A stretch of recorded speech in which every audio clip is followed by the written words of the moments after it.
So, well, you got the release yesterday, so you know where we are with Rhys's situation. So, he's going to wait.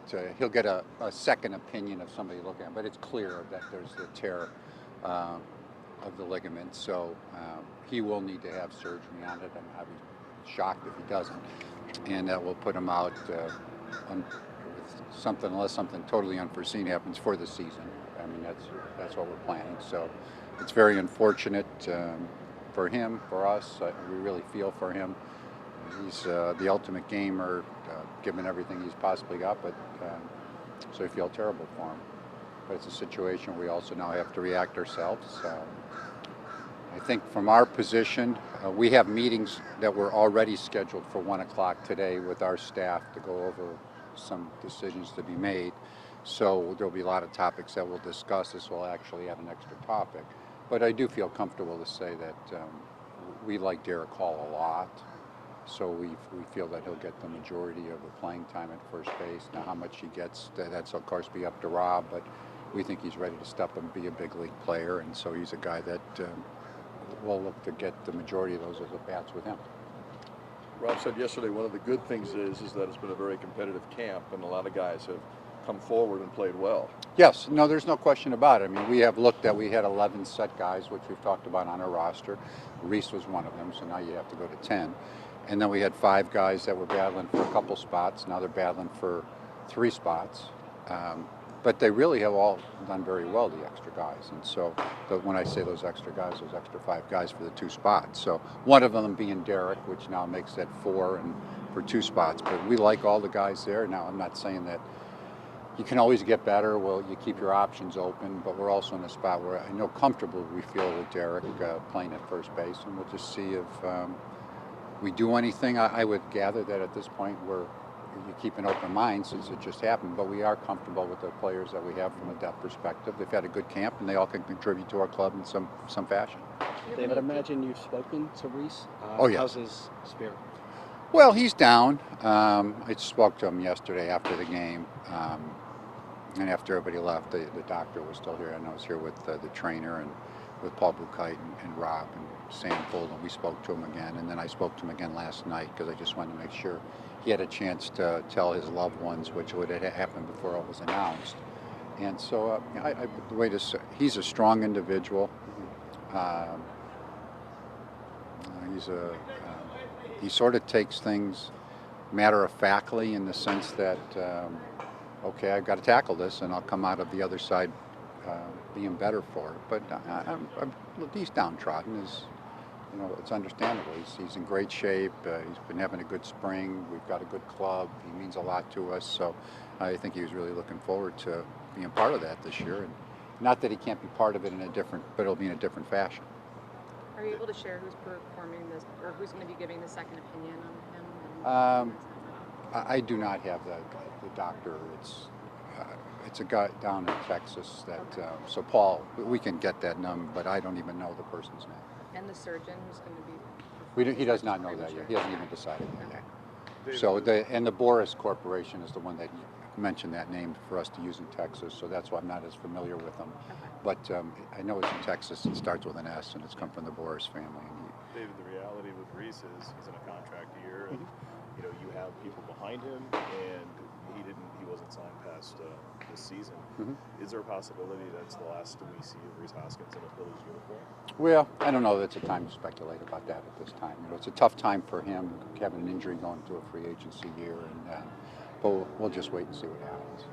Can you talk about what he has meant to this franchise even before you got here, and the role he played in the clubhouse as the union rep and kind of the spokesman for the team, as a lot of guys call him? Well, he's a stalwart. He's a guy that's like the backbone of an organization. And I've said this during the postseason. In many ways, he epitomizes what we're all about as an organization, as a team, and as a city. He's a guy that gives you everything he has every single day. He works his tail off. He's very consistent on the field. He's basically, you can round it to 30 home runs, 250, 30 home runs, and 80 to 100 RBIs.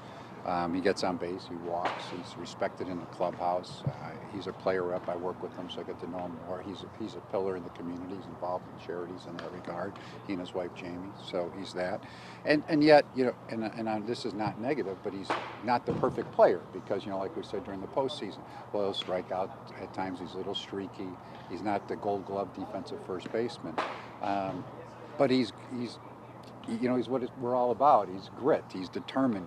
He's a winner. He's a championship type player, and so he makes the most out of ability. He's just he and his wife. They're just wonderful people. I mean, they're just tremendous, and they're the backbone of what makes a club, and is part of a city and community, really. So as of now, the plan is for Derek to face both lefties and righties? We have not made that decision yet. I know he'll get the majority of playing time. Of course, the majority of playing time we face righties. But I don't know what we're going to do in that regard. We haven't discussed that part of it yet. Dave, can you talk about his improvement, especially at the end of last year and this year, how Derek has become a better player by hard work? Well, he has. He's just become a better player. He's always had power. I mean, that speaks for itself. But he's continued to work hard. He's continued to close his holes at the plate. When he came up to the big league level, of course, he was doing great at AAA. And he came up to the big league level. He did very well for us. And to show what type of guy, I mean, all winter long, he went to Arizona and he worked with, he was in Arizona working with Kevin Long all winter. And Kevin kept telling me, he said, David, he's getting better and better all the time. You just watch. He's closing his holes. He's looks really good. So he's done that for himself. He's really a good, solid first baseman. He's a big guy, but he catches the ball. He's got a good arm. As you know, he used to be a pitcher in college.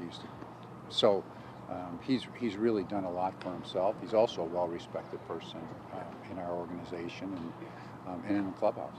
How much of an impact did his spring training, and I know you kind of have to take those games with a grain of salt, but how much of an impact did it have on your comfort level with him? Well, I think it helps, but I think we felt comfortable even after last year thinking that he could play at the big league level.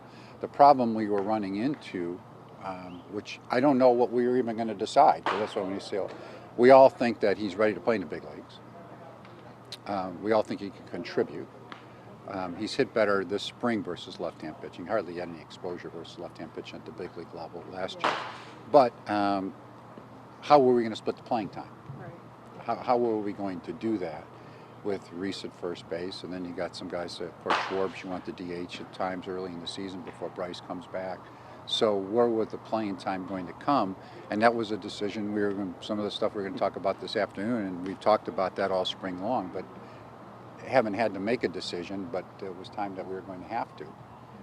But now that speaks for itself, that he will have time. So it helps. I mean, if he'd gone out and, I guess, been 0 for 30 in the spring, probably wouldn't you wouldn't be feeling as good. But it helped. But we also thought after last year that he'd be ready to play.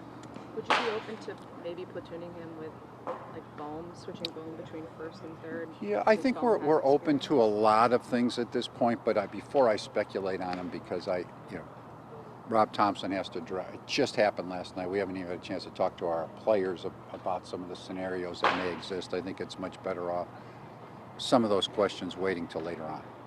With the injury to Rhys and others, you've had some blows as the season gets ready to start. Speak about just the confidence level you have in the club as you're getting ready to start. Oh, we've got a good club. I mean, it's a good team, and feel real good about the team. At this time. I mean, I think that you're always going to have to deal with some issues. Fortunately, I mean, this is the unfortunate part, is that Rhys is out. The other injuries that we've been dealing with, a lot of the guys that have, some of them will be back quickly. When you talk about the Suarez's, the Sanchez's, the Nelsons, those guys should be back pretty quickly. I mean, even by the end of April, Bryce is going to be back at some point. Painter, we're still hopeful, is going to be back. So fortunately, we'll get these guys back during the year, and I think we're deep enough from a player perspective that you're still trotting out there a Wheeler, Nola, a Walker, you're in a spot that Falter's throwing the ball very well. We have to decide what we're going to do. Are we going to use Strom for that bulk? Are we going to use Plasmeyer? That's something we still have to decide. But I think for the short term, we'll do just fine there. We like our bullpen a whole bunch. And our positional players are really good. It's nice when they take the field. You can see that it's a pretty good group. Even without Rhys, you know. Is it possible that Rhys could come back for the postseason? I don't know that yet. I don't really know that. You know, they said, you know, they threw out the number seven-ish or so months. Well, when you start doing that, it takes you do the math, that's near the end of October. But I don't know. There was no like finality given to that regard. So I'm sure that he will work towards trying to do that. But I don't really know at this time. Thanks, Dave. Thank you. Okay, you're welcome. Thank you.